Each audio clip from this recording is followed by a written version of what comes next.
Good morning, everyone. I'm Sarah Gold, and I'm a Community Liaison and Service Specialist with Wills, and I'd like to welcome you and thank you for joining me for our very first Taco Tuesday potluck. We started the Taco Tuesday series last month that are held on the first Tuesday of every other month and provide an opportunity to connect our vendor partners with our members. The webinars are recorded and then they're shared as segments to allow our members to learn about products and services that are most of interest to them in 15-minute bites. The links are then shared with everyone who registered and will be posted on the Wills website several places, including the Taco Tuesday page and on the individual vendor pages. And then on alternating months, we are offering a potluck edition of Taco Tuesdays that will focus on an open discussion around a given topic. And today our topic focuses on digital content for K-12 libraries. Ebooks and digital audiobooks are becoming increasingly commonplace in schools across Wisconsin, and making an investment in ebooks is just the first step in building a robust digital library. Figuring out where digital books fit in the life cycle of learning is something that we're all curious about. And I'm really excited to welcome two special guests today. We have Jen Peterson, the Library Media Supervisor for the entire Menasha Joint School District, and she's also the Wisconsin Schools Digital Library Consortium Board President. And then we also have Monica Treptow, the school library education consultant for DPI's resources for libraries and lifelong learning. And Monica is also a WSDLC board member. And before I turn this over to them to talk a little bit about their experiences with digital materials in schools, I'd like to just provide an overview of the WSDLC, which is really a very exciting development for us and also for schools and districts across Wisconsin. So the Wisconsin Schools Digital Library Consortium turned 1 in January after 4 years of planning and consulting and meetings and a resulting RFP. The WSDLC was created to provide audio and ebooks to public and private school students at a price affordable to everyone, regardless of the district or school size. For $1.50 per student, schools and districts get access to 3 collections of audio and ebooks divided into grades K4, 5-8, and 9-12. The library has over 4,500 titles currently, and it grows weekly. The consortium has 110 participating districts currently and serves 132,000 students. Using Overdrive as the platform, the consortium titles integrate seamlessly with the titles that are already in a school's Overdrive collection.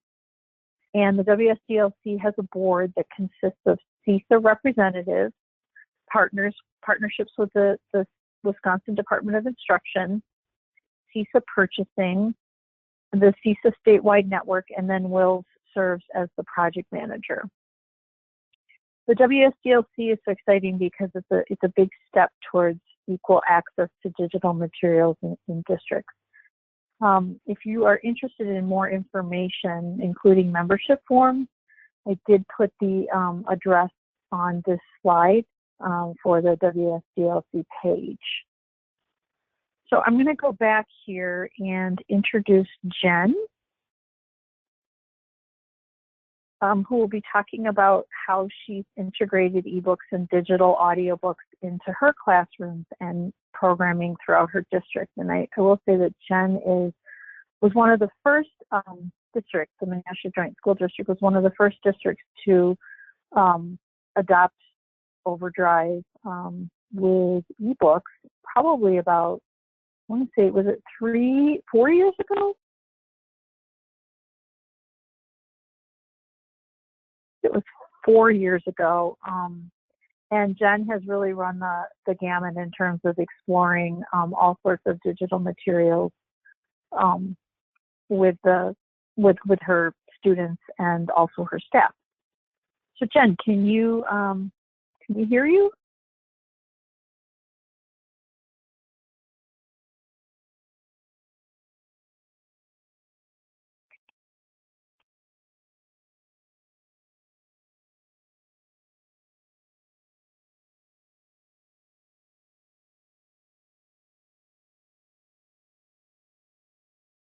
Okay, I think she is logging back on, logging out and then logging back in. I'm wondering if while she's doing that, if Monica, would you be, oh, nope, she's back. Let's see if we can hear her.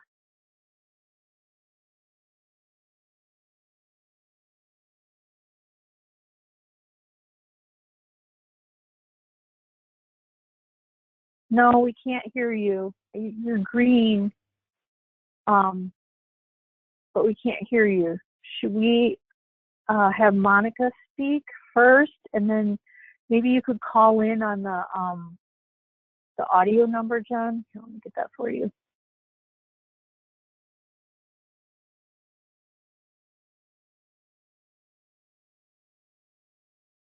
Can you hear me? Yes, Monica, you sound great. All right. Do you want to give Jen a second to get back in? Why don't you go ahead and, if you don't mind, and I will go ahead and get her the phone number to call in. Oh, I have the phone number. Oh, there you are. Yeah, I just used the phone to call in now. Yay! For some reason, my computer didn't want to work. Okay. We can hear you great now. Thank you. Oh, good. Okay. So did you want me to go first here now that I'm on? Absolutely. Okay. Absolutely. Well, thanks. Okay. Well, some ways that we integrated the ebooks into our classroom, where some of the teachers have been using it as read aloud books on the smartboard. They put the book up on the smartboard, and as they're reading the actual physical book, they have it up there, and then they usually assign a student to turn the pages. And of course, they all want to fight over that job, but that way the students can follow along as the teacher's reading. They also use the ebooks during free reading time, and they use it to do research. As far as our curriculum goes, we have what I think a lot of school districts have, which is units of study as their curriculum. And so we make sure that we match a lot of what we have in units of study with Overdrive, and then the students who need audiobooks instead of the book, they can use the audiobooks on Overdrive. We also have, like at the middle school, high school, the kids a lot of times have the books and they're allowed to take them home and then they forget them. So we have the ebooks available so that way they can just jump online and figure out where they left off from their real books. Also, as far as like the fourth grade curriculum, we have like the Wisconsin books, so the fourth graders can do research. We also have the themes, so at the high school, ninth grade, we'll do dystopian. Then they might do some kind of nonfiction book, and so we try to group things. So as the ninth grade teachers tell me, hey, we're going to do dystopian right now, I make sure to make to curate a list out on Overdrive so that the students can easily pick from that list.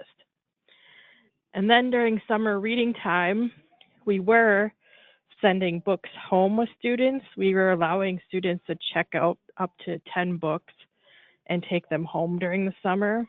But we have such a transient population that we were having a huge issue with those books coming back. And so we found out through doing surveys through Bright Bites and things that 98% of our students had some kind of internet at home, some internet access at home. So instead of sending home those books, now I send home a letter like with a link to Overdrive and telling parents that they have this access. They can read all these books during the summer. I try to keep curating lists during the summer to keep it fresh, so that, because when I do the curated list, they show up on the screen, and the students, especially elementary students, tend to go with whatever's on those lists up at the top and click out and check out those books. So I try to keep changing it so that they start reading different books.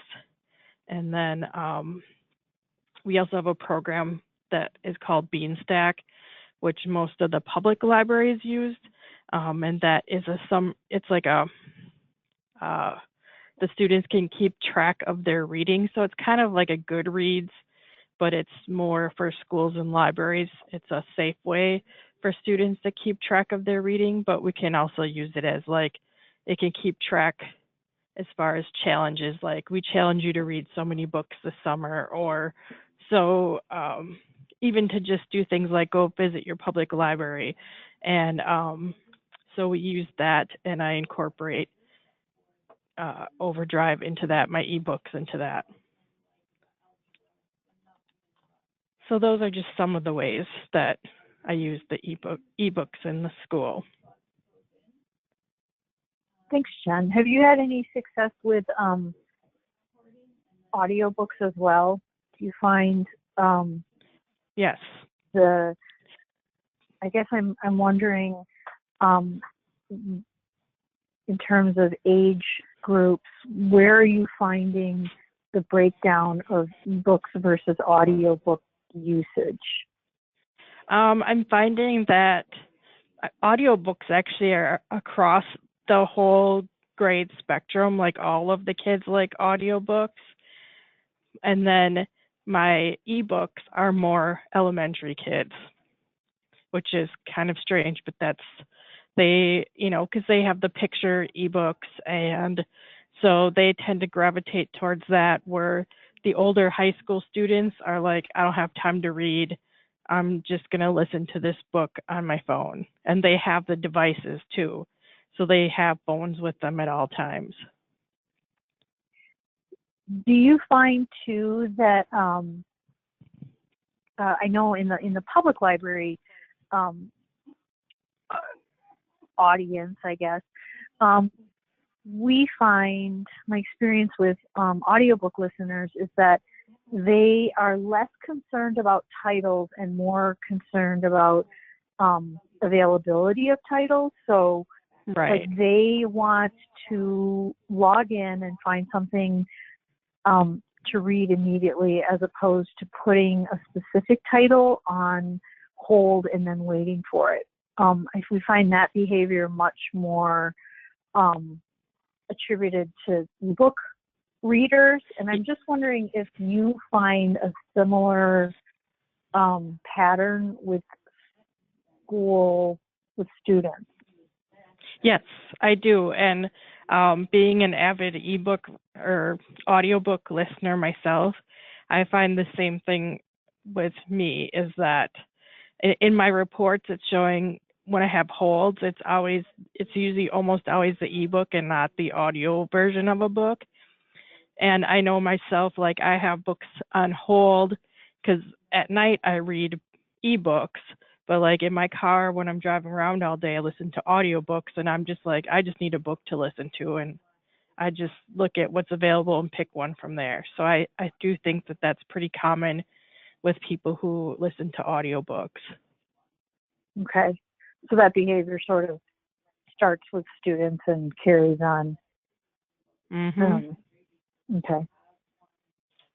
I'm wondering if anybody in the audience has any questions, or if they want to contribute. It looks like Kara, you are the, I don't want to put you on the spot, but if you have anything to share, we'd love to hear from you in terms of, are you using audio and ebooks in your school and district now? And if so, Do you see any trends? Have you found anything that works well? Are you struggling to get the programs in use? If not, that's okay too.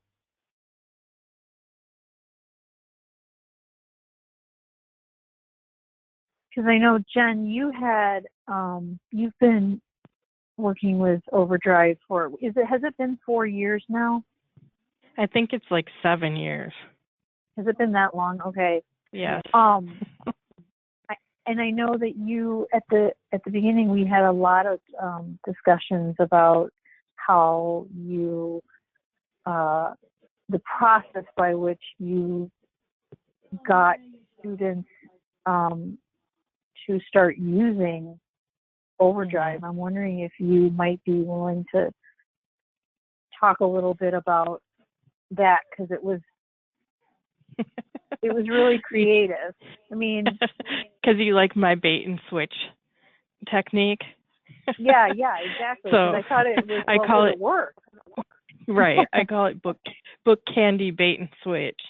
So I have certain books that I don't purchase and put in the libraries, and they're like, I'm not educational. They're more of like the Minecraft, the Fortnite, Roblox, the things that the kids are asking for.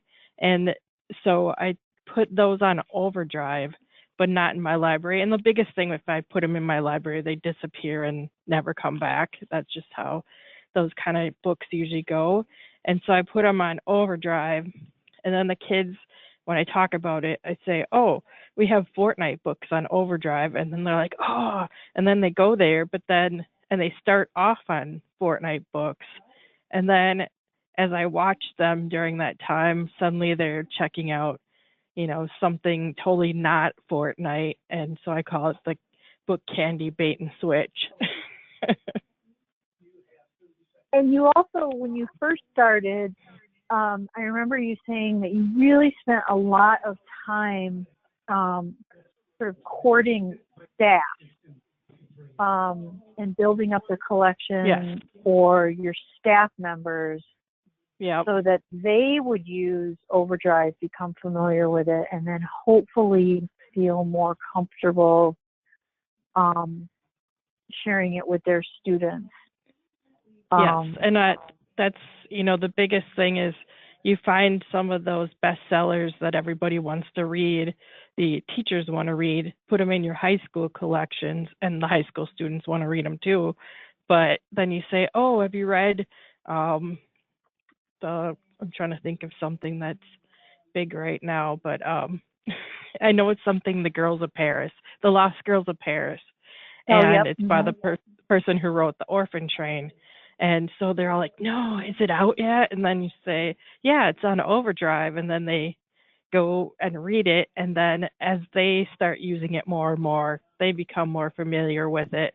And then they pass that on to their kids. Obviously not reading that book, but reading the whatever level their students are at. Sure. And that's what I found too, just as a parent of a child that is in a particular school that advocates the use of Overdrive. She came home one night and all of a sudden she's reading on Overdrive. I could have told her about Overdrive and did, and it was not nearly as effective coming from librarian mom as it did from her media specialist. And I find a lot of her reading is she switches back and forth from print to ebook. So she'll read one book on ebook if she can get it, and then she'll have another book going that she can carry around with her. In print, because ironically the district she's in does not allow what do you call it, the mobile like Wi-Fi. They can use Chromebooks, but they can't, so their phones, unless they're working off of data, and she's always out of data, she can't use her phone to read. So Right. That's an interesting dilemma. I'm wondering if you might be willing to talk a little bit about what you see, how you see teachers using digital materials in the classroom. Do you see, I guess, from a perspective of research or nonfiction versus pleasure reading versus group reads? I know we have the restrictions from publishers that really the majority of the books that are available are one copy, one user, meaning just that. You have to have a copy for each student for them to be able to read them, at the same time. Have you taken advantage of any of the group reads, I guess you will, through Overdrive or the classroom sets, I think they're called? Yeah. So how is that work for your teachers? Yeah, I know like once a month, or once a year, I think it's October, Overdrive has that Overdrive read. And that's where that book is available to everyone. And I know that, especially my high school, it's usually like, not always, but most of the time it's like a high school, middle school level book. And so I know that they've taken advantage of that. And I've also had classes who want to use book sets, and through Overdrive, you can find out like there's a way you can do, and it's not all titles, it's only certain ones where you can rent them for like 3 months, and it's usually like $1, $2 a copy or something like that. Or it might be 6 months. And then so everyone can have a copy, and it works well because we all have those at the schools, have those book rooms, and then after like so many years, all the books, nobody wants those books anymore, they want new ones. And so this way the teachers can kind of switch up what they read every year if they want to. We also, other than Sora and Overdrive, we also have Capstone, and that one actually allows multiple people to be on books, and it's more geared toward elementary, a little bit of middle school, and there's a lot of nonfiction in there. And so the kids tell me, oh, we read this, Western civilization book on there. And so they tell me when they get to units that the teachers are actually using that, and they do those together as a class, and everybody can go on their Chromebooks and read them. And that seems to work out well for, I'm assuming that works out well for kids in many ways. Right. Do they ever use the read alongs? Do you find that they use the read alongs? And for those of you that aren't familiar with read alongs, they're actually ebooks that have a voice reading along, literally reading along with the text. Is that more for individual reading work, would you find, as opposed to group reads? Does that make sense, what I'm asking?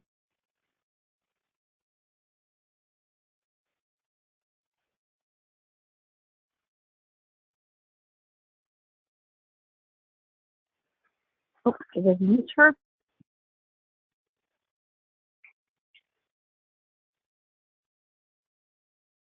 I know with the audiobooks, with the smart board, the elementary teachers use it more like a tumble book. And then at the higher level, they'll use it more as if a student has an IEP or something like that and needs to have some modifications done to their reading. I see more of the students just drawn to the read-alongs, like maybe on their own, as a more of a, oh, I saw that the kids were reading this book and I want to listen to it. And so I think that's one of the good things about Overdrive is sometimes this nobody knows what the students are reading. And so they can actually read at their level without being embarrassed if they're low. And I find that with especially my middle school kids, the teachers say, oh, we need more of this book, these high school level books, but the kids, when you go on there, they're reading elementary books. And so they can read what they're comfortable with. That's an excellent point. Do you find too, I guess before we move to Monica, I'm curious if you could share some of the top titles or trends that you see right now with the ebooks and the audiobooks. I guess because we added so many more audiobooks recently, I really see the audiobooks being used. And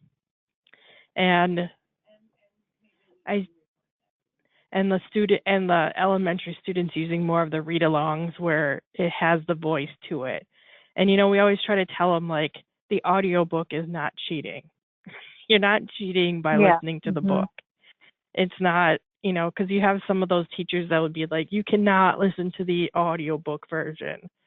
And I'm like, but they're still hearing the story. They're still hearing the words. They're, some people, we all learn differently. And so some people need that. And I just see more audio use.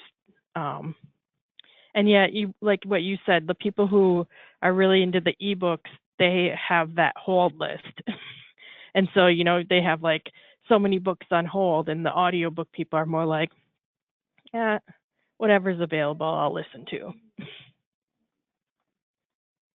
And that tends to mirror, like I said, the trend in audiobooks is definitely mirroring what we see in the public library world too.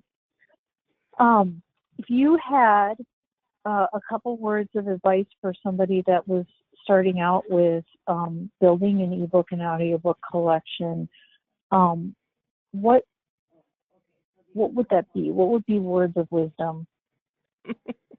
Well, we've made it quite easy now with the WSDLC because you have a ready-made collection there and available. Because the biggest thing is that as you're starting, you don't have a whole lot. And so sometimes getting people on board is hard because you don't have all the books there that they want. And so I really think right now, with the WSDLC, we've made it really easy that you can just jump in for a small amount of money and you have this huge collection that the students can use. And the other thing is that you can't just put an ebook collection out there and then assume people will just start using it. You really have to market. And if you don't market, nobody's going to use it. And I think that goes for a lot of things. You can't just, buy books and hope everybody finds them either. But this one's a little more work than the library because kids aren't scheduled to come visit you every week to come look at your Overdrive collection. So you still have to market it and remind people that it's there. I'm nodding my head vigorously because you're exactly, I think you hit the nail on the head with that. They're not walking into a physical space, right? It's right. A virtual space. But well, I thank you so much for sharing. I know that we call on you so often to speak about your experiences, but you're an early adopter and you're so willing to share and creative and manage to be able to do this while running, an entire district. So if it's okay with you, I did put your email address up on the slide if people Yep. want to reach out to you. And again, I would encourage anybody that wants to find out more about the WSDLC to check out the web page. There's a wealth of information on that page that is crowdsourced from people like you, Jen, and some other longtime users around the state. So, and for anyone going to WIMTA, also, Beth Hennis and I are doing a presentation on how to market your ebooks and get them out there so that they get used. And we'll make sure to share that the time for that. I believe that's on Tuesday. Yeah, Tuesday 2nd. So we'll make sure that we share that out along with the other presentations that will be happening both with Overdrive and then the WSDLC. Okay. Thank you, Jen, Thank you so much. I appreciate it. And next, I'm going to turn it over to Monica Treptow. Monica was a school media specialist for many years and then joined the DPI's resources for libraries and lifelong learning as the school educational consultant. And Monica, you are also a wealth of information, not only about what's going on around the state, but with regards to funding and specifically the Common School Fund and how it can be used to purchase digital materials and some of the caveats that go with that. So with that, I will turn it over to you, and thanks for being willing to speak with us today. Sure, thank you. I want to start by just complimenting Jen again on her creativity in promoting these ebooks, because that marketing structure is fabulous, and I absolutely loved the bait and switch. I don't know how I've missed that story in the past, but I was laughing over here with the creativity of that. That is an awesome idea. And obviously courting your staff members as well, because these resources need to be integrated, and I guess I'm using that as a lead into discussing how the bigger picture of what ebooks mean for our library programs in Wisconsin school districts. These are a critical aspect of providing equity for our students. We often talk about digital access being a part of equity, but I think we don't necessarily always hit on every aspect of that. So I'd just like to talk about a couple of those things. First of all, there is the obvious of, many students have devices, but some of the access points once they leave the school building can be iffy at that. At best.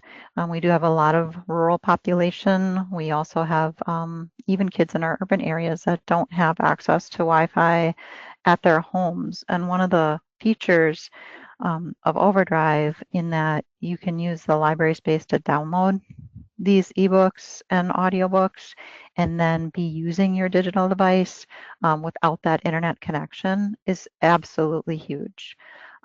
It's a feature that sometimes we don't often think about in our first breath, but we need to always keep at the forefront of our mind because, with children, even more so than adults, there is sort of that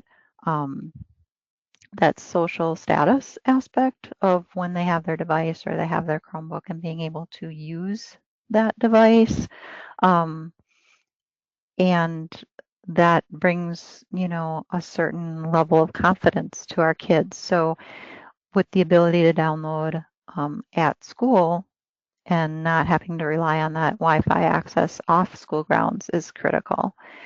In addition to that, the equity involved in access also relates to how they're accessing materials. And what I mean by that is when you think about universal design for learning, when you look at different strengths and challenges that students may face in their education, these ebooks and audiobooks, they provide so many more doors for kids to enter into learning.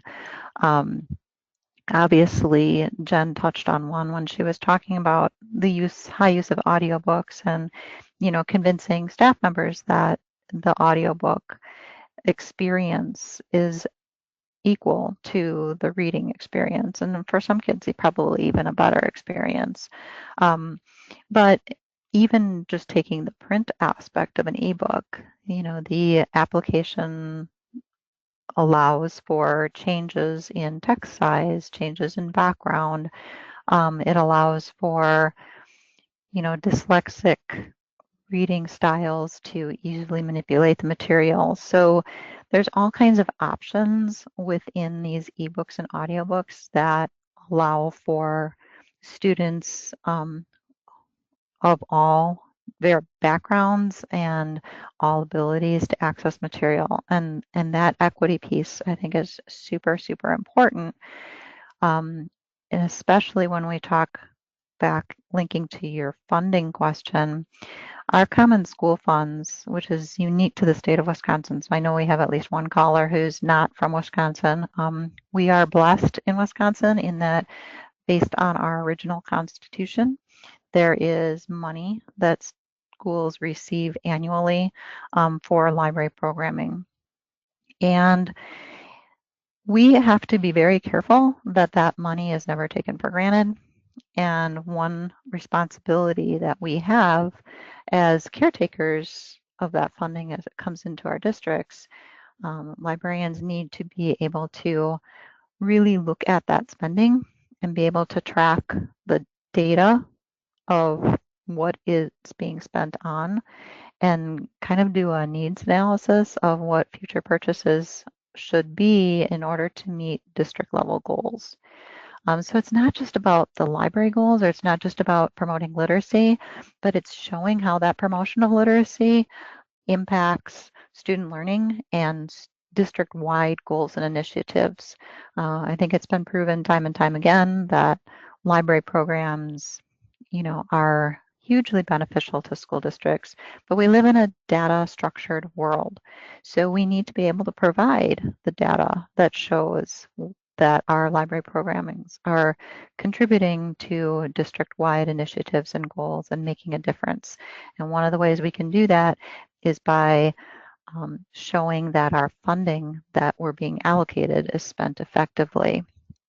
So just the circulation data alone, and looking at how Jen was talking about the curricular connections and understanding that these books, are all aspects. So we've got the fiction, the popular books, the reference books, and, anything used for nonfiction, for research, all those different avenues, need to be considered as we look at, reasons being of why we're spending our funding in this area. So I think that the WSDLC program provides so much of a wealth of information justifying and actually supporting, why you would spend common school funds in this area, and provides a really easy way for librarians to showcase just how influential and how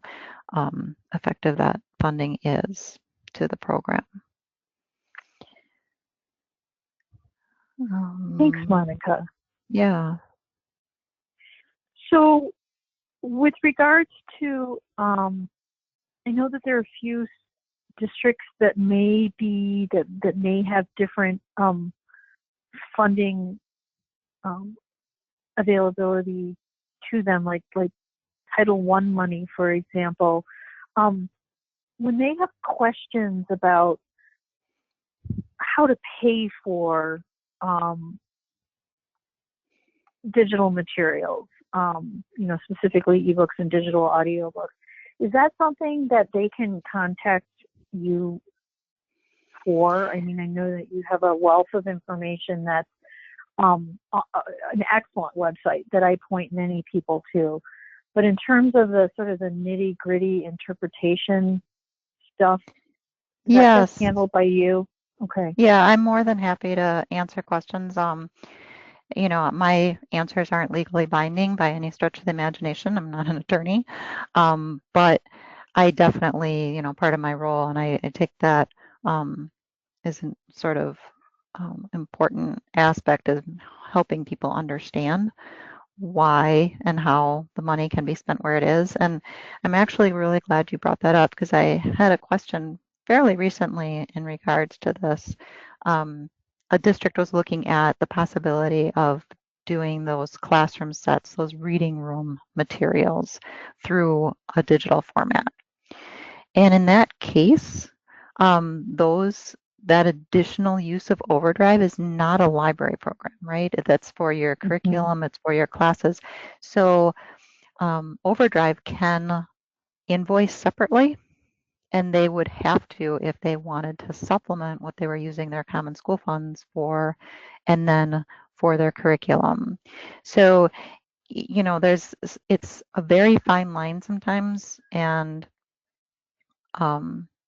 so there are questions about clarity, but essentially anything that a common school fund dollar goes to needs to be part of a library program. So when you think about it, a book that's accessible by all students and all staff members in the school, that's a common school fund book. A book that is set aside for a particular class to read as a group, and maybe if it was in print form would be in some sort of book room or storage area, and we're going to buy 30 copies of it and it's only for that particular use, then that's not a common school fund purchase. So that would be like, a separate use of the Overdrive applications or the Sora applications that you have in your school. But, definitely can be working together, which is why the conversations between librarians and other leaders in their districts, like you're saying, the title people, really important conversations to have.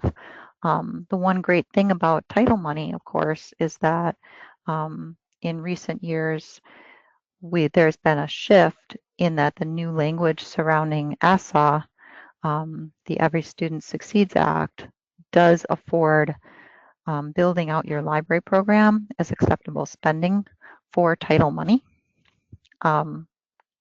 Not that I'm advocating for librarians to go running to their title people and asking for funding for things, but it does open the door for more collaboration.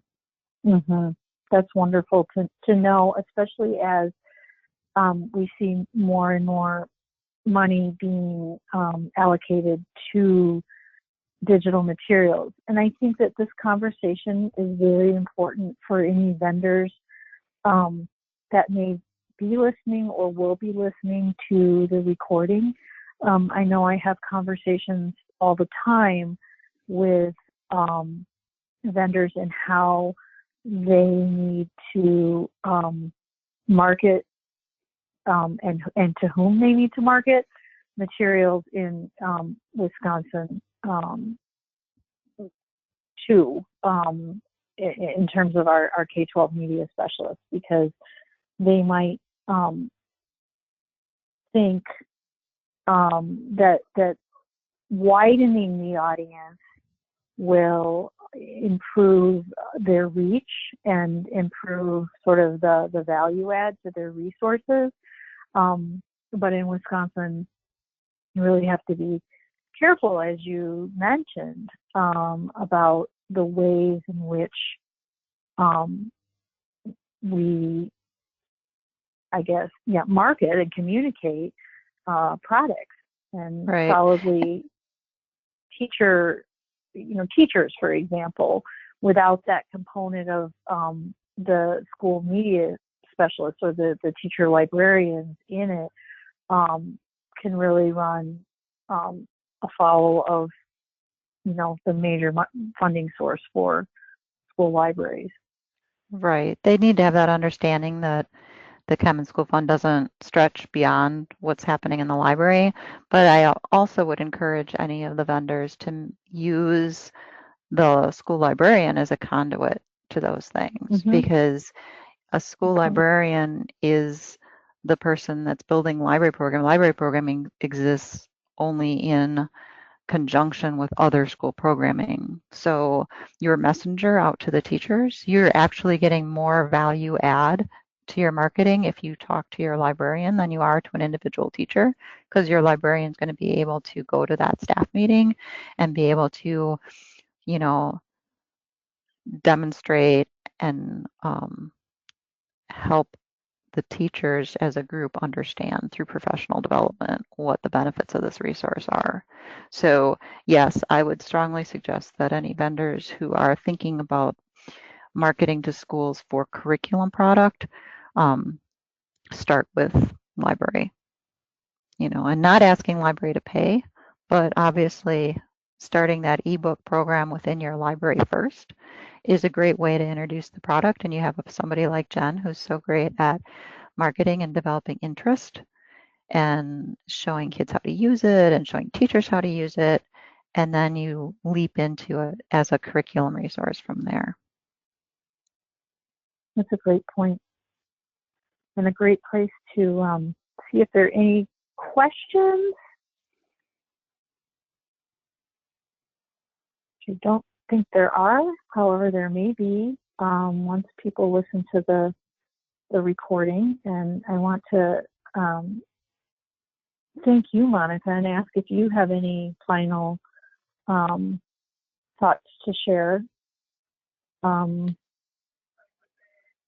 I thank you for inviting me this afternoon. I saw you have my email address up there, so I would welcome any questions that people have.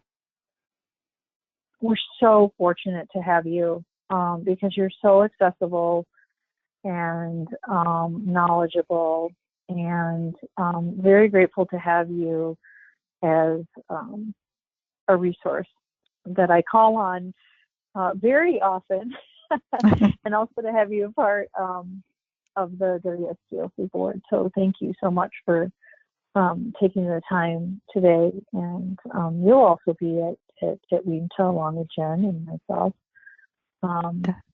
so people can reach out there. As I mentioned earlier, we'll have several programs on and about ebooks and digital audiobooks. And I want to thank Tara for attending today, and please feel free to reach out to me at coop@wills.org for any questions and feedback. And then I hope that folks will join us next month, where we'll go back to our regular Taco Tuesday. That will be held April 2nd at 11:30 a.m. And we will have 4 vendors joining us. We'll have Miriam Gilbert from Rosen Publishing talking about digital citizenship. Fanny Kotsovidis from Morningstar talking about Morningstar's educational components. Sherry Amernick from Mackin Publishing, and then Jay Hess from EBSCO talking about the magazine archive for academics. Hope you can join us for that. We will be sending out registration links throughout the month. And with that, I will just thank Jen and Monica again for joining us. Thanks, everyone, and have a great day.